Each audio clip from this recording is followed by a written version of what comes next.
Hello बच्चों, आप सभी का अरविंद सर के जीएस क्लास में बहुत बहुत स्वागत है। कैसे हैं आप लोग? आशा करता हूं कि आप लोग स्वस्थ होंगे, मस्त होंगे। चलिए इसी क्रम में आगे बढ़ते हुए आज का जो टॉपिक है नर जनन तंत्र मैंने मानव जनन के 2 पार्ट्स पढ़ाए थे। 2 पार्ट्स में मैंने लैंगिक जनन, स्तनधारियों के बारे में मैंने बताया था, जरायुज के बारे में मैंने बताया था और निषेचन के बाद कौन सी प्रक्रियाएं होती हैं उन पे भी मैंने अच्छे से चर्चा की थी। तो जिसने भी वो वीडियो नहीं देखा हो तो पहले वो वीडियो देखें, तो जाके आपको ये वीडियो ज़्यादा समझ में आएगा। दोस्तों, तो आज जो है, जो आज सबसे अहम हिस्सा है, आज जो आपके 12th और 10th के जो आगामी एग्जाम है उसकी दृष्टि से अति महत्वपूर्ण टॉपिक है। और यहाँ से आपको मान के चलिए कि ये टॉपिक ये लिखा रखा हुआ है कि आपके एग्जाम में आएगा जरूर। तो एकदम इसे आसानी से अच्छे से सरल भाषा में आपको समझाऊंगा, बस आप लोग पूरी वीडियो ध्यान से देखिएगा। देखिए दोस्तों, ये है नर जनन तंत्र, मेल रिप्रोडक्शन सिस्टम बोलते हैं इसे इंग्लिश में। देखिए, मेल रिप्रोडक्शन सिस्टम जो है ये मुख्यतः 4 भागों से मिलकर बना होता है। ये मुख्यतः 4 भागों से मिलकर बना होता है, जिनमें आप देख सकते हैं कि एक भाग वृषण है, दूसरा भाग सहायक ग्रंथि है, तीसरा सहायक नलिका है और चौथा बाह्य जनेंद्री है। दोस्तों, तो जो नर जनन तंत्र होता है दोस्तों, तो कितने भागों से मिलकर बना होता है? 4 भागों से मिलकर बना होता है। वृषण, सहायक ग्रंथि, सहायक नलिका और बाह्य जनेंद्री। हम दोस्तों सब पे चर्चा करेंगे कि ये सारी चीजें क्या होती हैं, इनका क्या वर्क होता है। एक बार चित्र की ओर नजर मारते हैं हम लोग। देखिए, ये जो चित्र आप सामने देख रहे हैं ये नर जनन तंत्र का है। आप देख सकते हैं जो इसका सबसे आगे का जो हिस्सा होता है उसे मुंड या सिसन बोलते हैं और इस वाले हिस्से को पेनिस बोलते हैं इंग्लिश में। ये जो आप देख रहे हैं वृषण, इन्हें टेस्टिस बोलते हैं। और जो नर जनन तंत्र में एक जोड़ी पाए जाते हैं। उसके बाद वृषण जिन संरचनाओं से घिरा होता है उसे वृषण कोश कहते हैं। उसके बाद ये वृषण कोश के बाद देखिए ये प्रोस्टेट ग्रंथि है। आप जो देख रहे हैं दिल जैसी संरचना आपको दिख रही है, ये प्रोस्टेट ग्रंथि है।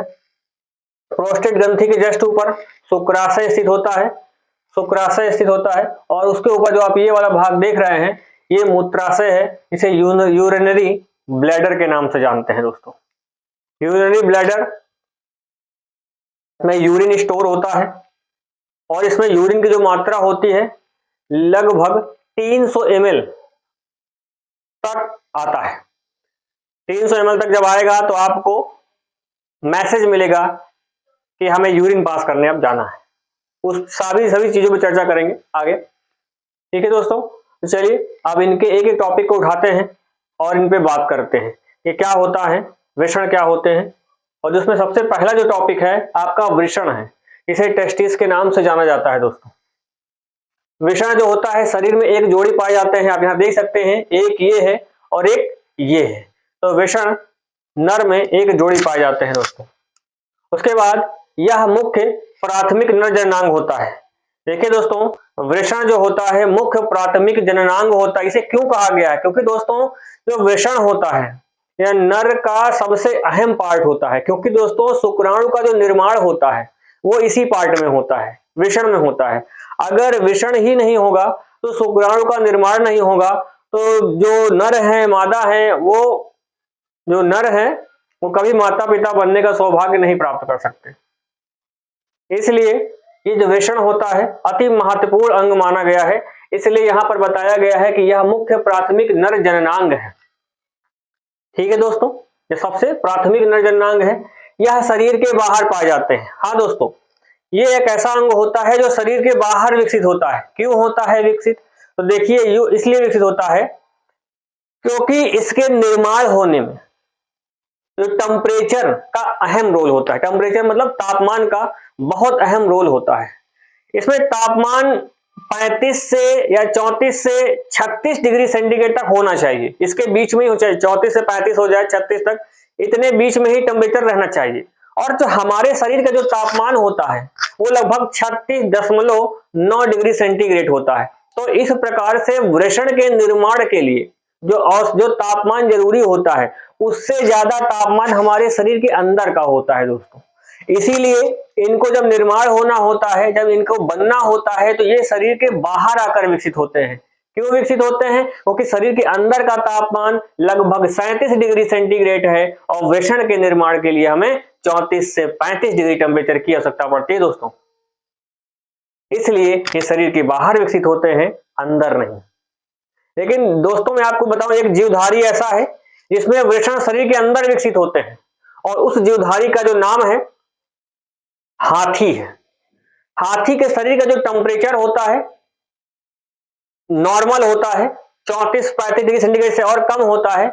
इसीलिए उसके शरीर में जो वृषण का निर्माण शरीर के अंदर ही होता है दोस्तों। तो आप लोग समझ गए होंगे कि वृषण का निर्माण शरीर के बाहर क्यों होता है। उसके बाद वृषण का जो निर्माण होता है वो गर्भकाल के 7वें मंथ में विकसित हो जाता है। हाँ दोस्तों, वृषण का जो निर्माण है, जब कोई लेडी प्रेग्नेंट होती है और जब प्रेग्नेंट के 7वां महीना चल रहा होता है, गर्भकाल का 7वां महीना चल रहा होता है, उस समय ये वृषण बनने की प्रक्रिया शिशु में स्टार्ट हो जाती है। और अगर 7वें महीने में ये वृषण विकसित ना हो पाए तो उस प्रक्रिया को क्रिप्टोकार्डिज्म कहते हैं। उस प्रक्रिया को क्रिप्टोकार्डिज्म के नाम से जानते हैं दोस्तों। फिर इसमें बता रहा हूं कि वृषण के निर्माण होने का जो समय होता है, गर्भकाल के 7वें मंथ में वृषण का निर्माण शिशु में होता है। और अगर किसी कारणवश ये वृषण का निर्माण 7वें मंथ में नहीं हो पाया है तो क्या होगा, ऐसी प्रक्रिया को या ऐसी कंडीशन को हम क्रिप्टोकार्डिज्म कहेंगे और उस बच्चे में क्या होगा, शुक्राणु का निर्माण ही नहीं होगा। क्योंकि वृषण विकसित नहीं हुआ है तो शुक्राणु का निर्माण होगा नहीं, और शुक्राणु का निर्माण होगा नहीं तो वह व्यक्ति आजीवन कभी भी पिता का सुख नहीं भोग सकता या जनन नहीं कर सकता। तो गर्भकाल में 7वें मंथ में विकसित होते हैं और अगर नहीं हुए तो इसे क्रिप्टोकार्डिज्म कहते हैं। इसमें शुक्राणु का, हाँ दोस्तों मैंने अभी बताया है कि वृषण में ही शुक्राणु का निर्माण होता है। वही बात यहाँ पर लिखी हुई है कि इसमें शुक्राणु का निर्माण होता है और शुक्राणु के निर्माण की प्रक्रिया को शुक्राणु जनन कहते हैं। तो शुक्राणु के निर्माण की प्रक्रिया को शुक्राणु जनन कहते हैं। अब शुक्राणु का निर्माण मैंने बताया ही कहाँ होता है कि वृषण में होता है, टेस्टिस में होता है। जब उसमें वृषण का निर्माण होता है तो इसी प्रक्रिया को दोस्तों हम लोग शुक्राणु जनन के नाम से जानते हैं। उसके बाद यहाँ पे देखिए एक हाइपोथैलेमस ग्रंथि लिखी हुई दोस्तों। अब आप लोगों से क्वेश्चन है, आप लोग कमेंट करके बताइएगा कि हाइपोथैलेमस ग्रंथि कहाँ पाई जाती है। हाइपोथैलेमस ग्रंथि हमारे शरीर के किस अंग में पाई जाती है, ये इस क्वेश्चन का आंसर आपको कमेंट बॉक्स में देना है। तो हाइपोथैलेमस ग्रंथि, इसे 2 हार्मोन निकलते हैं, स्रावित होते हैं। एक तो है गोनाडोट्रोपिन हार्मोन, दूसरा है ल्यूटिनाइजिंग हार्मोन। ये दोनों हार्मोन जब इस ग्रंथि से स्रावित होते हैं तो इस ग्रंथि से निकलने के बाद ये ब्लड में मिल जाते हैं, रक्त में मिल जाते हैं और रक्त के माध्यम से ये हमारे शरीर के वृषण वाले हिस्से में पहुंच जाते हैं और वृषण वाले हिस्से में पहुंचकर एक और हार्मोन को निर्माण करते हैं जिसका नाम है टेस्टोस्टेरोन हार्मोन। ये दोनों हार्मोन मिलकर इस हार्मोन का निर्माण करते हैं और ये हार्मोन जो होता है दोस्तों, एक नर में 12 से 14 वर्ष की आयु में विकसित होते हैं। ये हार्मोन 12 से 14 वर्ष की आयु में एक नर में विकसित होता है और इसी 12 से 14 वर्ष की आयु में जब ये हार्मोन विकसित होता है तो उसी समय शुक्राणु का निर्माण होता है और यह समय उस युवा का, उस नर का जनन काल कहलाता है। क्या कहलाता है दोस्तों? यह जो समय है उस युवा का जनन काल कहलाएगा। क्या कहलाएगा दोस्तों? जनन काल कहलाएगा। एक बार फिर से मैं बता दे रहा हूं कि हाइपोथैलेमस ग्रंथि कहां पाई जाती है, ये क्वेश्चन आपके लिए है, ये इसका आंसर आपको बताना है। हाइपोथैलेमस ग्रंथि से 2 हार्मोन निकलते हैं, एक का नाम है गोनाडोट्रोपिन हार्मोन और दूसरे का नाम है ल्यूटिनाइजिंग हार्मोन। ये दोनों हार्मोन ब्लड में मिलकर वृषण तक पहुंच जाते हैं। वृषण में पहुंचने के बाद ये दोनों हार्मोन टेस्टोस्टेरोन हार्मोन का निर्माण करते हैं और टेस्टोस्टेरोन हार्मोन का जो निर्माण है एक नर में 12 से 14 वर्ष की आयु में होता है। और उसी आयु में इसमें शुक्राणु का निर्माण होता है, और शुक्राणु का निर्माण का जो समय होता है उसी प्रक्रिया को हम लोग एक युवा का, एक नर का जनन काल कहते हैं। दोस्तों समझ गए होंगे आप लोग, भली बात है, मुझे पूरा विश्वास है कि आप लोग समझ गए होंगे।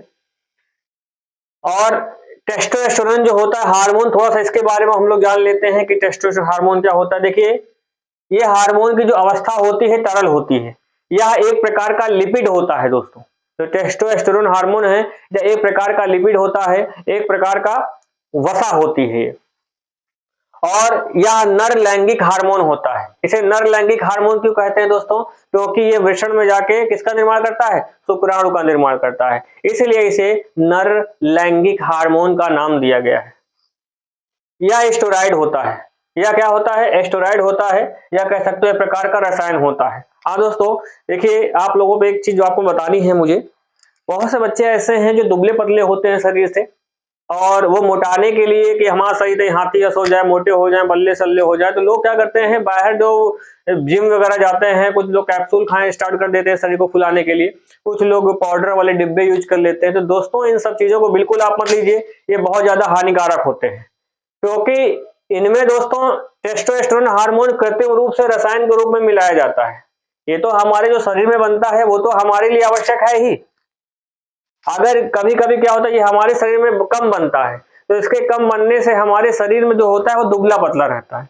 तो लोग क्या करते हैं, आर्टिफिशियली रूप से, कृत्रिम रूप से अपने आप को मोटा करने के लिए लोग कैप्सूल का यूज करते हैं बाजार में, और जो मेडिकल स्टोर वाले होते हैं वो लोग इस चीज का ज्ञान उनको नहीं देते हैं, बल्कि उनको ये चीजों के बारे में जागरूकता देनी चाहिए कि अब बच्चा अगर कोई जा रहा है खाने के लिए उसको रोकना चाहिए। लेकिन ये व्यापार है दोस्तों, और व्यापार में आपको क्या होता है इससे किसी का कोई मतलब नहीं, बस उनका व्यापार चलना चाहिए। तो आपको विशेष रूप से ध्यान देना है दोस्तों कि अगर आपका शरीर दुबला पतला है तो आप बहुत अच्छे हैं, क्योंकि मोटा आदमी जहां से नहीं निकल सकता वहां से दुबला आदमी निकल सकता है। तो अगर आप दुबले हैं तो आप समझिए स्वस्थ हैं, क्योंकि शरीर में जब भी वजन बढ़ता है तो मांसपेशियां डेवलप होती हैं, वसा की मात्रा शरीर में बढ़ती है, और जो हमारा हृदय है, हृदय देखा सब लोग खिलौना बना के रखे हैं, हृदय में बेटा कुछ नहीं होता, हृदय का काम सिर्फ ब्लड को पंप करना होता है। अब कुछ जने कहा गई है कहीं हमारे दिल में वही बसी है फलानी, अरे दिल में जिस दिन में घुस जाएंगे उस दिन तुम निकल लोगे, समझे दोस्तों, इस दिन दिल में फलानी घुस जाएंगी उस दिन तुम निकल लोगे। तो इसलिए दिल में कोई नहीं रहता बेटा, सब यहाँ रहते हैं यहाँ। तो फलाने की बात है कि प्यार मोहब्बत दिल से होता है, अरे दिल से कुछ नहीं होता दोस्तों, दिल का काम सिर्फ एक ही है, क्या? ब्लड को पंप करना, शुद्ध करना, बस। सारी फीलिंग यहाँ से मस्तिष्क से, समझे आप लोग। तो सिर्फ दिल को दिल मान के चलिए, तो उसको खिलौना ना समझिए कि फलानी घुसी बैठी है हमें दिल में 4 जने हैं बहुत तुमको प्रेम मिलता है उनसे, प्रेम में कुछ नहीं है, वो सब दिमाग का खेल, सब केवल दिमाग से फीलिंग होती है। तो बहलाओ ना, पढ़ाई करो, अगर कोई दिल में घुसी हो तो उनका समझ लो, निकाल के बाहर कर दो, वैसे रहे होंगी नहीं, तो कहने की बातें होती हैं केवल। ये ऊपरी ज्ञान था आप लोगों के लिए जो बहुत जरूरी है। तो ये तक, हाँ तो मैंने बताया था स्टेरॉइड होता है, तो इसको बिल्कुल भी आप लोग ऊपर से मोटे होने के लिए ना ही आप किसी प्रकार का कैप्सूल खाएंगे और ना ही किसी प्रकार का आप रसायन का यूज करेंगे, क्योंकि ये अगर आप कृत्रिम रूप से लेते हैं तो ये आपके शरीर में आपकी किडनी, लीवर इनको डैमेज कर देगा, क्योंकि किडनी ही फिल्टर करने का काम करती है, जो आपके टॉक्सिन होते हैं, अशुद्ध पदार्थ होते हैं, उनको शुद्ध करने का काम किडनी का होता है। किडनी टॉक्सिन को शरीर से बाहर करती है और शुद्ध चीजों को अंदर भेजती है। लेकिन दोस्तों अगर आप कृत्रिम रूप से स्टेरॉइड का प्रयोग करेंगे, टेस्टोस्टेरोन हार्मोन का, तो ये बहुत हानिकारक होगा। शरीर के अंदर बन रहा है जो प्राकृतिक रूप से, उससे आपको कोई प्रकार की हानि नहीं, लेकिन आप इसको जो कृत्रिम रूप से बाजार में कैप्सूल में मिलता है वो आपके लिए बहुत हानिकारक है। तो आप लोग इनको इसका प्रयोग बिल्कुल भी नहीं करेंगे, ठीक है दोस्तों। देखिए टेस्टोस्टेरोन हार्मोन में कार्बन, हाइड्रोजन और ऑक्सीजन ये सब पाया जाता है। टेस्टोस्टेरोन हार्मोन में कार्बन, हाइड्रोजन और ऑक्सीजन सब बनता है। देख लिया कैसे इसका निर्माण होता है, ये दोनों हार्मोन मिलकर इसका निर्माण करते हैं। ये हार्मोन इस आयु में निर्माण होता है और इससे शुक्राणु का निर्माण होता है, और यही उस नर का जनन काल कहलाता है। समझ गए होंगे आप लोग अच्छे से, बिल्कुल मुझे आशा है कि आप लोग समझ गए होंगे। उसके बाद देखिए वृषण की आंतरिक संरचना। देखिए ये आपके सामने वृषण का चित्र बना हुआ है। जो वृषण में ये जो आप देख रहे हैं ये चीजें, ये वृषण पाली कहलाती हैं। वृषण पालियां होती हैं जो एक वृषण में 250 से लेकर 300 होती हैं। और उसके बाद जो आप ये संरचनाएं देख रहे हैं फूल की जैसी, ये वृषण नलिकाएं होती हैं, इन्हें शुक्र नलिका के नाम से भी जानते हैं। और ये जो सांप की तरह बनी है, डिजाइन बनी है, इसे अधिवेशन कहा जाता है। इसका काम होता है जो शुक्राणु को गति प्रदान करना, अधिवेशन का। सब पे चर्चा करेंगे हम लोग। उसके बाद यहाँ पे लिखा हुआ है आर्कीडेक्टोमी प्रक्रिया। आर्कीडेक्टोमी प्रक्रिया ये प्रकार की शल्य चिकित्सा होती है दोस्तों। क्या होती है? शल्य चिकित्सा होती है। और इसका उपयोग कब होता है? इसका उपयोग तब होता है जब किसी के वृषण में कैंसर हो जाता है। जब किसी के वृषण में कैंसर हो जाता है और उस कैंसर से को अगर दवाइयों से उसका निजात नहीं पाया जा सकता, तब डॉक्टर क्या करते हैं? आर्कीडेक्टोमी शल्य चिकित्सा का प्रयोग करते हैं। और इस शल्य चिकित्सा के माध्यम से शरीर से वृषण को ऑपरेशन करके उसको काट के शरीर से बाहर कर दिया जाता है। तो इंसान जो होगा, जो वो नर होगा, वो बिना वृषण वाला नर होगा। और उसमें फिर दोबारा शुक्राणु, भाई वृषण ही नहीं तो शुक्राणु बनने का कोई सवाल ही नहीं उठता है।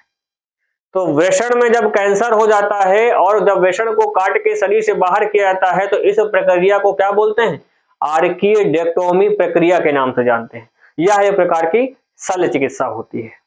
तो आप लोग समझ गए होंगे अच्छे से उनके बारे में। एक बार स्क्रीनशॉट कर लीजिए आप लोग। देखिए दोस्तों, आप चलते हैं आगे। और भी चीजें हैं जैसे आप सहायक ग्रंथि, सहायक नलिका और बाह्य जननेंद्रिय। चलिए आगे और इनमें चर्चा करते हैं। देखिए, तो अभी तक हम लोगों ने वृषण के बारे में जान लिया है।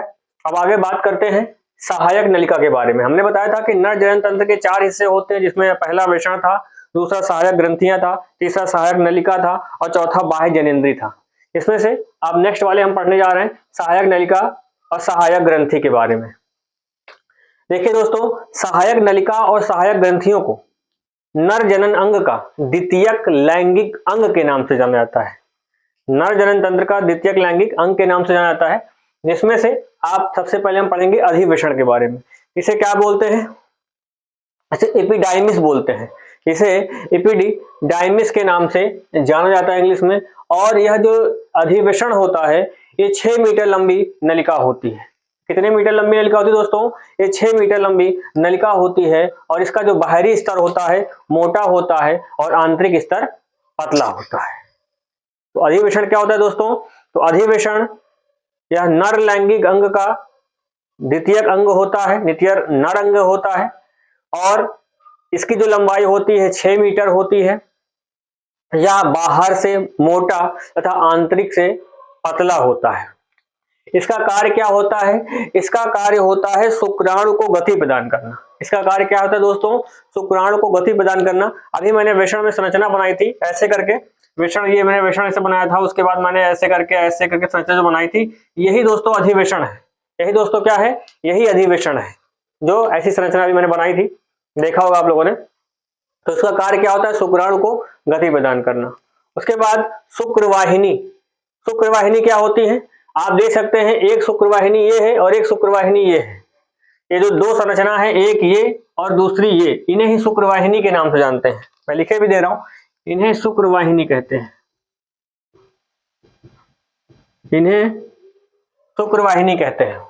देखिए, इनकी संख्या 2 होती है, आप देख सकते हैं, एक ये और दूसरी ये। तो इनकी संख्या 2 होती है। प्रत्येक वृषण में एक नलिका होती है। ये 2 वृषण हैं, एक से ये जुड़ी है और एक से ये जुड़ी है, तो टोटल 2 हो गई।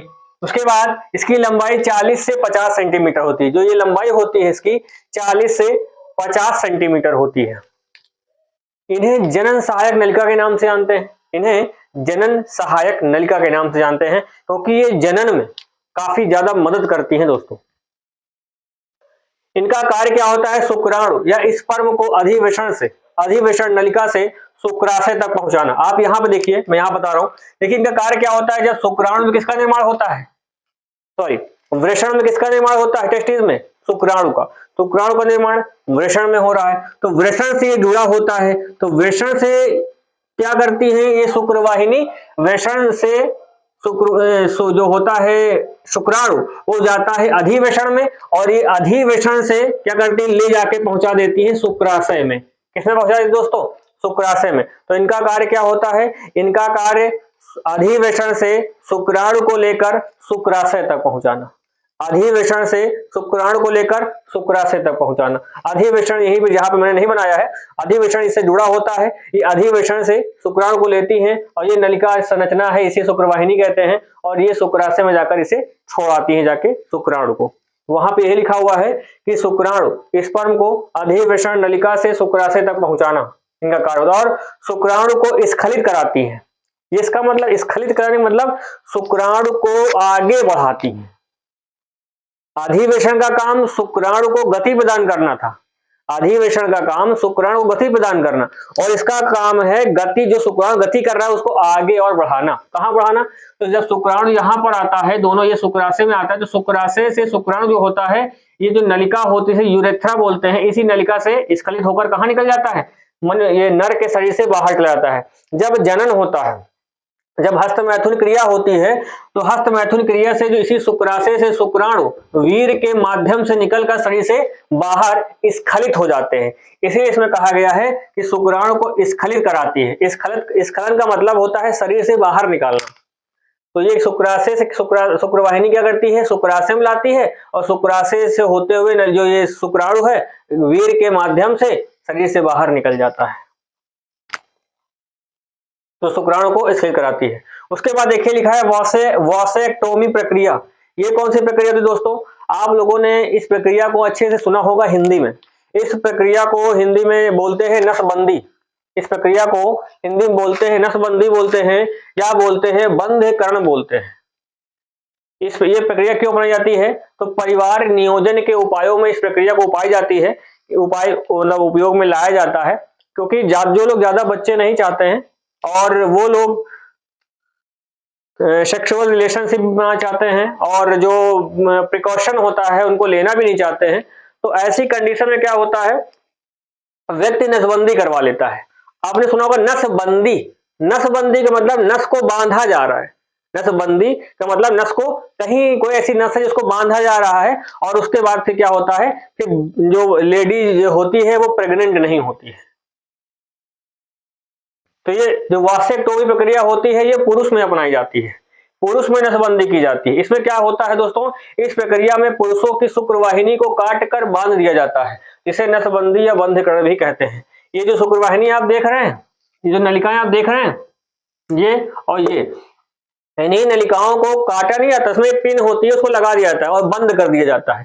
तो शुक्राणु जो है यहां से होकर शुक्राशय तक पहुंचेगा नहीं, या शुक्राशय तक पहुंचेगा नहीं तो आगे निकलेगा नहीं। और जब सेक्सुअल रिलेशनशिप बनाते हैं जो नर और मादा, तो भाई जब शुक्राशय से शुक्राणु आगे जाएगा ही नहीं तो प्रेगनेंसी होगी नहीं। समझ गए होंगे इस प्रक्रिया को क्यों अपनाते हैं? तो इस प्रक्रिया को परिवार नियोजन के प्रक्रियाओं में अपनाते हैं, और इसमें क्या होता है, पुरुषों की शुक्रवाहिनी को काट कर बांध दिया जाता है, जिसे नसबंदी या बंधकरण कहा जाता है। शुक्रवाहिनी है, लेकिन कोई बहुत से लोगों को ये जानकारी नहीं होती है कि बहुत से लोग सोचते हैं कि नसबंदी में शुक्राणु का बनना बंद हो जाता है। नहीं दोस्तों, शुक्राणु का बनना नहीं बंद होता है। यहाँ पे शुक्राणु को बनने से नहीं रोका जाता, बस शुक्राणु को शरीर के बाहर आने से रोका जाता है। शुक्राणु बनने की प्रक्रिया लगातार चलती रहती है, बस रोका किसको जाता है? शुक्राणु को बाहर आने से, इसे रोका जाता है। समझ गए होंगे आप अच्छे से। वॉसेक्टोमी प्रक्रिया भी पूछी गई थी कि आपके हाफ ईयरली इंटर के जो हाफ ईयरली एग्जाम हुए थे उसमें पूछी गई थी, कई बार पेपर में पूछी आ चुकी है, तो बिल्कुल मोस्ट इंपॉर्टेंट, इसको आप याद रखेंगे। उसके बाद दोस्तों मूत्र नलिका। मूत्र नलिका इसे यूरेटर बोलते हैं। देखिए मूत्र नलिका क्या होती है, ये यूरेथ्रा लिखा हुआ है, ये यहाँ से, ये जो देख रहे हैं यहाँ से आके ये वाला एरिया देखिए, यहाँ पे ये वाला एरिया देखिए, दोनों नलिया और ये आके ये नली आके जुड़ी हुई है, और ये यहाँ से ओपन होता है और यहाँ से आके जुड़ जाता है। देखिए होता क्या, मूत्र नलिका क्या होती है, यह शुक्राशय और मूत्र पथ की सहायक नलिका होती है। देखिए ये शुक्राशय ये बना हुआ है, और ये मूत्र नलिका होती है जिससे मूत्र आता है या यूरिन आती है। यूरिन को, तो ये एक ऐसी कॉमन नलिका होती है जो शुक्राशय को भी शरीर से बाहर करती है, और शुक्राणु को शरीर से बाहर करती है वीर के माध्यम से, और मूत्र को भी शरीर से बाहर करती है। तो यह शुक्राशय और मूत्र पथ की सहायक नलिका होती है या कॉमन नलिका होती है। किस किस की? मूत्र पथ, इससे यूरिन बाहर निकलता है, और एक शुक्राशय जहां से शुक्राणु वीर के माध्यम से शरीर से बाहर जाते हैं। तो दोनों पथ की कॉमन नलिका मूत्र नलिका होती है, जिसे यूरेथ्रा बोलते हैं या यूरेटर बोलते हैं। इसी ये कॉमन होती है, तो ये क्या करती है, यही नलिका शुक्राणु को वीर्य के माध्यम से भी शरीर से बाहर निकाल देती है और यूरिन को भी शरीर से यहां से बाहर निकाल देती है। ठीक है, ये ओपन हिस्सा होता है हल्का सा। उसके बाद देखिए मूत्र नलिका हम लोगों ने देख लिया। देखिए दोस्तों, तो हम लोगों ने क्या पढ़ लिया, हम लोगों ने अधिवेशन के बारे में पढ़ लिया, हम लोगों ने शुक्रवाहिनी के बारे में पढ़ लिया और मूत्र नलिका के बारे में पढ़ लिया। हमने सहायक नलिका के बारे में अच्छे से पढ़ लिया। अब बात आती है सहायक ग्रंथियों के बारे में। अब हमें सहायक ग्रंथियों के बारे में जानना है। देखिए, जैसे सहायक नलिका नर जनन तंत्र का द्वितीयक लैंगिक अंग होती है, वैसे ही सहायक ग्रंथि भी नर जनन तंत्र की द्वितीयक लैंगिक अंग होती है। दोस्तों देखते हैं कौन कौन सी चीजें आती हैं सहायक ग्रंथि में। देखिए, शुक्राशय ग्रंथि, प्रोस्टेट ग्रंथि और वल्वोवरी ग्रंथि, ये तीनों ग्रंथियां सहायक नलिका का कार्य, सहायक ग्रंथियों का कार्य करती हैं।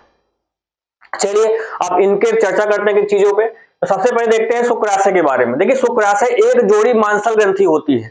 हम जो नर जनन तंत्र होता है, मानव का जो नर जनन तंत्र होता है, उसमें शुक्राशय एक जोड़ी पाई जाती है। कहां पे, देखिए आप देख सकते हैं, एक ये है और एक ये है, तो एक ये और एक ये, तो कितनी हो गई दोस्तों, 2। और ये कैसी अंग होती है, मांसल ग्रंथि होती है, मतलब इनमें अस्थि नहीं पाई जाती है, ये हड्डियों से बनी नहीं होती है। ये किससे बनी होती हैं, मांसपेशियों से बनी होती हैं, और मांसपेशियों से जो अंग निर्मित होते हैं उन्हें मांसल अंग कहते हैं। तो ये कैसे है, यह एक जोड़ी मांसल ग्रंथि होती है। इसकी जो लंबाई होती है दोस्तों 5 सेंटीमीटर होती है। इसकी जो लंबाई होती है दोस्तों 5 सेंटीमीटर होती है, और इससे एक प्रकार का तरल पदार्थ का स्त्रावण होता है जिसे शुक्र रस कहते हैं। इससे एक तरल पदार्थ का स्त्रावण होता है जिसे शुक्र रस कहते हैं, और इसी रस में फ्रक्टोज और प्रोटीन की मात्रा पाई जाती है। फ्रक्टोज और प्रोटीन की मात्रा पाई जाती है। उसके बाद इसका कार्य क्या होता है, इसका कार्य होता है शुक्राणु को पोषण प्रदान करना। जी हाँ दोस्तों, देखिए शुक्राणु का निर्माण तो कहां होता है, वृषण में होता है, लेकिन शुक्राणु को पोषण प्रदान कहां पर होता है, शुक्राशय में। भाई शुक्राणु जो यहां से होकर कहां जाता है, शुक्राशय में, शुक्राशय से शरीर से बाहर चला जाता है, स्खलित हो जाता है। तो शुक्राणु का निर्माण वृषण में होता है, और शुक्राणु को पोषण कौन प्रदान करता है दोस्तों, शुक्राशय प्रदान करता है। तो शुक्राणु को पोषण प्रदान करने का काम और क्या है दोस्तों, वीर्य का निर्माण करना। वीर्य क्या है, सीमेन बोलते हैं इंग्लिश में, इसका निर्माण करना, इसके बारे में जानेंगे। उसके बाद प्रोस्टेट ग्रंथि। प्रोस्टेट ग्रंथि दोस्तों क्या होती है, प्रोस्टेट ग्रंथि आप देख सकते हैं यहाँ पे, देखिए ये प्रोस्टेट ग्रंथि है। प्रोस्टेट ग्रंथि, इसका जो आकार होता है अखरोट के जैसा आकार होता है, देख सकते हैं यहाँ पे, ये प्रोस्टेट ग्रंथि है, इसका आकार अखरोट जैसा होता है, और इसका आकार क्या होता है दोस्तों, बढ़ भी जाता है अखरोट जैसा, और 50 वर्ष से अधिक वाली उम्र में इसका आकार नींबू जैसा हो जाता है। तो देखिए प्रोस्टेट ग्रंथि का जो आकार होता है कैसा होता है दोस्तों, अखरोट के जैसा होता है। लेकिन जब 50 साल की एज कोई व्यक्ति पार करता है, तो ये जो ग्लैंड है ये सिकुड़ना स्टार्ट हो जाती है, और इसका आकार हो जाता है नींबू जैसा। तो 50 से पहले की एज में अगर इसका आकार अखरोट जैसा, और 50 के बाद में इसका आकार नींबू जैसा हो जाता है। उसके बाद इसका आकार बढ़ जाता है, इन्फेक्शन होने पर इसका आकार बढ़ जाता है। मतलब देखिए होता ये है दोस्तों, ये प्रोस्टेट ग्लैंड है, तो कभी भी जब इन्फेक्शन हो जाता है यूरिनरी ट्रैक में, तब इसका आकार क्या होता है, बढ़ जाता है। और इसके आकार बढ़ने से होता क्या है दोस्तों, ये जो नलिका हो, भाई आकार बढ़ेगा तो नलिका क्या होगी, ये नलिका और चिपकती चली जाएगी। तो जो यूरिन पास करने में बहुत सारी दिक्कतों का सामना करना पड़ता है। जो यूरिन होती है बूंद बूंद करके गिरती है, और फिर आप डॉक्टर के पास जाते हैं, और डॉक्टर क्या करता है, यूरिन जांच करवाता है, और उसमें एक रोग निकल के सामने आता है जिसे बोलते हैं UTI, मतलब urinary track infection. Urinary track infection मतलब आपके इस वाले ट्रैक में इन्फेक्शन हो गया है, जिसकी वजह से प्रोस्टेट ग्लैंड बड़ी हो गई है, और प्रोस्टेट ग्लैंड बड़ी हो जाने की वजह से जो नली है वो और छोटी हो गई है, जिससे मूत्र या यूरिन का सिक्रेशन बाहर नहीं हो पा रहा है, बाहर नहीं निकल पा रही दोस्तों। तो समझ गए होंगे कि प्रोस्टेट ग्रंथि का आकार क्यों बढ़ता है, जब शरीर में इन्फेक्शन होता है। ठीक, इससे आकार बढ़ जाएगा और हमें यूरिन पास करने में प्रॉब्लम होगी। ये भी क्या करती है, तरल पदार्थ का स्त्रावण करती है, जिसमें कैल्शियम और एंजाइम पाया जाता है, और इसका कार्य क्या होता है, वीर्य का निर्माण करना। ठीक है दोस्तों, देखिए शुक्राशय का भी कार्य क्या था, वीर्य का निर्माण करना, और इसका भी कार्य है वीर्य का निर्माण करना। आप लोग सोच रहे हो कि दोनों कार्य वीर्य का निर्माण करना कैसे, तो अभी हम आगे चर्चा करते हैं इस पे। तो देखिए उसके बाद है वल्वोवरी ग्रंथि। ये भी क्या करती है, तरल पदार्थ का स्त्रावण करती है। वल्वोवरी ग्रंथि भी क्या करती है दोस्तों, एक तरल पदार्थ का स्त्रावण करती है और इसका भी कार्य क्या होता है, देखिए वीर का निर्माण करना। अब आप लोग सोच रहे होंगे कि तीनों का काम वीर का निर्माण करना है, ये कैसे हो सकता है। तो यहाँ पे एक परसेंटेज भी आपको दिख रहा होगा, 60%, 25% और 15%। तो आप समझ गए होंगे इनके बारे में। मैं एक बार फिर से दोहरा दे रहा हूं, सहायक ग्रंथि शुक्राशय प्रोस्टेट ग्रंथि वल्वोवरी ग्रंथि से मिलकर बनती है। शुक्राशय एक जोड़ी मांसल ग्रंथि होती है, इसकी लंबाई 25 सेंटीमीटर होती है। तरल पदार्थ का स्त्रावण होता है जिसे शुक्ररस कहते हैं। इसमें फ्रक्टोज और प्रोटीन पाया जाता है। कार्य शुक्राणु को पोषण प्रदान करना और वीर का निर्माण करना। प्रोस्टेट ग्रंथि, इसका आकार अखरोट जैसा होता है। 50 वर्ष की अधिक उम्र हो जाएगी तो नींबू जैसा हो जाएगा। इसका आकार बढ़ जाता है इन्फेक्शन होने में और तरल पदार्थ का स्त्रावण होता है जिसमें कैल्शियम एंजाइम पाया जाता है। इसका कार्य क्या होता है, वीर का निर्माण करना। वल्वोवरी ग्रंथि तरल पदार्थ का स्त्रावण करती है और इसका भी कार्य क्या होता है, वीर का निर्माण करना। 60, 25, 15 ये परसेंटेज क्यों लिखा है, तो इसके बहुत मायने हैं। मैं भी आगे चल पे चर्चा करता हूं, आप लोग इसको जल्दी से स्क्रीनशॉट कर लीजिए। कर लिया होगा। देखिए अब बाकी इसका क्या मतलब है कि 25, 60। देखिए अब हम डालते हैं हेडिंग वीर के बारे में। देखिए वीर,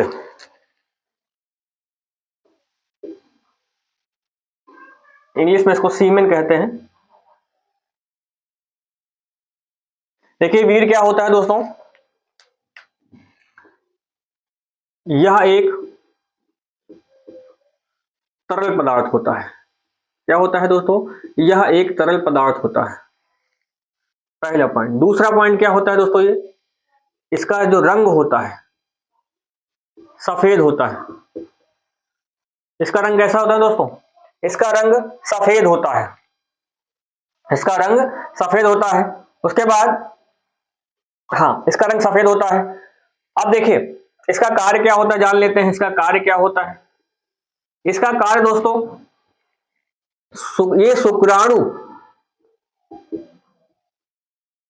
के भोज्य पदार्थ के रूप में कार्य आता है। शुक्राणु के भोज्य पदार्थ के रूप में कार्य आता है। भोज्य पदार्थ के रूप में कार्य आता है, के रूप में सहायक होता है, आप लिख सकते हैं सहायक होता है, भोजन के रूप में सहायक होता है। दूसरा पहला कार्य, दूसरा कार्य क्या होता है, शुक्राणु शुक्राणु इसकी सहायता से, इसकी सहायता से शरीर से बाहर स्खलित होते, शरीर से बाहर स्खलित होता है। शरीर से बाहर क्या होता है दोस्तों, स्खलित होता है। स्खलित मतलब निकलता है। शुक्राणु वीर के में मिलकर ही शुक्राणु शरीर के बाहर जाते हैं। अब हम जानते हैं दोस्तों, कभी हम लोगों ने पढ़ा है शुक्राशय, उसके बाद था प्रोस्टेट, प्रोस्टेट के बाद था वल्वोवरी। ये 3 ग्लैंड थी और ये तीनों ग्लैंड में परसेंटेज लिखा हुआ था। इसमें लिखा था 60% तरल पदार्थ का स्त्रावण और वीर का निर्माण। उसमें था 25% तरल पदार्थ वीर का निर्माण और इसमें था 15% तरल का स्त्रावण और वीर का निर्माण। अब तीनों मिलकर क्या करती हैं, वीर का निर्माण करती हैं। हाँ दोस्तों, तो वीर का निर्माण कैसे होता है दोस्तों, शुक्राशय से 60%, प्रोस्टेट से 25% और वल्वोवरी ग्रंथि से 15% जो तरल पदार्थ निकलता है। ये सब जाकर कहा, वीर ग्रंथि। देखिए दोस्तों ये वीर ग्रंथि है यहाँ पे। इसी वीर ग्रंथि में तीनों जाके इकट्ठा हो जाते हैं और तीनों इकट्ठा होकर किसका निर्माण करते हैं, वीर का निर्माण करते हैं। तीनों वीर का निर्माण करते हैं। तो ये 60% की मात्रा ये है कि शुक्राशय से निकले तरल पदार्थ से 60%, वीर का जो 60% हिस्सा है किससे बना होता है, शुक्राशय से निकले तरल पदार्थ से। वीर का 25% जो हिस्सा किसका है, प्रोस्टेट ग्लैंड के निकले तरल पदार्थ से। और वल्वोवरी ग्रंथि 15% हिस्सा बनाती है वीर का। तो इन्हीं सब हिस्सा मिला के 100% हो गया वीर का निर्माण। एक चीज और है, अगर वीर अम्लीय हो गया, वीर अम्लीय हो गया तो ये नष्ट हो जाता है। वीर अम्लीय होने पर नष्ट हो जाता है दोस्तों, वीर अम्लीय होने पर नष्ट हो जाता है। तो आप अच्छे समझ गए होंगे, तो एक बार स्क्रीनशॉट जल्दी से कर लीजिए। उसके बाद एक टॉपिक और बचा हुआ है आपका बस, वो है सीसन के बारे में जानना है हमें।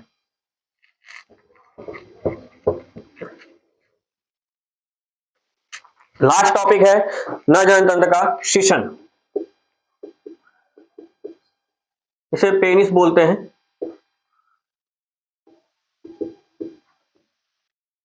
देखिए ये क्या होता है, आप देख सकते हैं ये यहां से लेकर यहां तक का जो है संरचना है वो क्या है, शिशन है। देखिए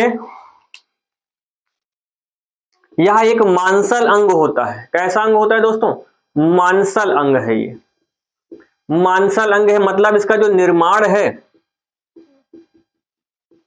जो संरचना है वो किससे बनी है, मांसपेशियों से बनी है। मांसपेशियों से बनी है, मांसपेशियों से बना है, ये मांसपेशियों से बना है। जो शिशन है इसमें अस्थि नहीं पाई जाती है, अस्थि मतलब हड्डी, अस्थि नहीं पाई जाती है, तभी तो इसको मांसल अंग कहा गया है दोस्तों। अस्थि नहीं पाई जाती है, इसमें अस्थि नहीं पाई जाती है। तो शिशन एक मांसल अंग होता है, इसका निर्माण मांसपेशियों से होता है, या इसमें अस्थि या हड्डी नहीं पाई जाती है। उसके बाद इसके अगले भाग को, मतलब सबसे अगले भाग को क्या बोलते हैं, इसके अगले भाग को मुंड कहते हैं। आप देख सकते हैं इसका अगला भाग ये वाला है, इसे मुंड कहते हैं। इसका कार्य क्या होता है दोस्तों, इसका कार्य होता है मूत्र और वीर। अब वीर के साथ में एक चीज और ऐड कर सकते हैं, शुक्राणु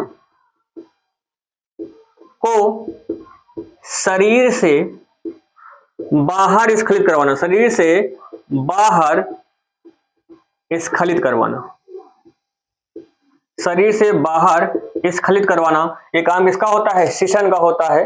ठीक है दोस्तों, एक पॉइंट और नोट कर सकते हैं आप लोग, इसमें जब रक्त प्रवाह होता है, रक्त प्रवाह बढ़ने पर, रक्त प्रवाह बढ़ने पर यह उत्तेजित अवस्था में होता है, उत्तेजित अवस्था में होता है।